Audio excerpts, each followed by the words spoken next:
एक उपदेश आप पढ़िए वहाँ तो आपको लगेगा ऋषि दयानंद जी महाराज क्या समझाते हैं, कैसे विषय को रखते हैं। तो वहाँ उन्होंने यज्ञ परक अनेक चर्चाएं की हैं और वहाँ उन्होंने बताया कि जो व्यक्ति दैनिक यज्ञ नहीं करता है उसको पाप लगता है।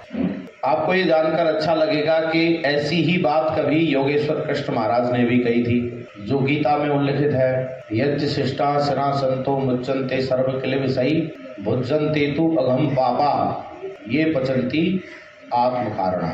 ये दोनों बातें एक जैसी हैं और दोनों कथनों में, दोनों संदेशों में लगभग 5000 से 5500 वर्ष का अंतर है। 5500 वर्ष पूर्व योगेश्वर कृष्ण ने कहा और 5500 वर्ष बाद महर्षि दयानंद ने कहा। कथन एक ही है। और योगेश्वर कृष्ण महाराज के काल में किसी ने प्रश्न नहीं किया होगा, लेकिन आज ऋषिवर दयानंद जी महाराज के सामने प्रश्न किया लोगों ने आकर कि जी हवन न करने पर पाप कैसे लगता है।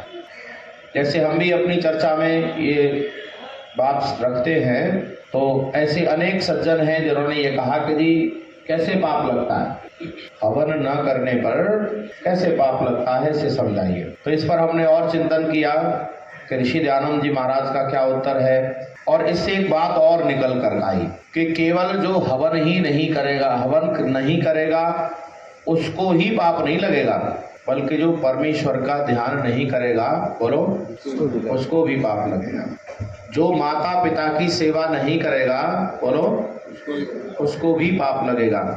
जो विद्वानों का सत्कार नहीं करेगा उसको भी पाप लगेगा। जो अपने पुरुषार्थ से कमाकर जो अन्न खाता है उस अन्न में से अगर कुछ भाग जीवों के लिए नहीं निकालेगा, बोलो, तो भी पाप लगेगा।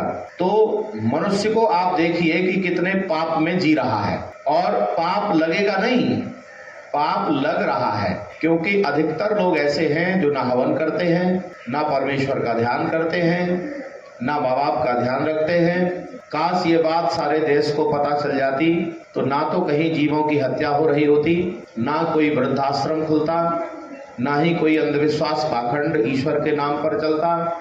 सारे के सारे लोग पूजा के नाम पर यज्ञ का अनुष्ठान कर रहे होते।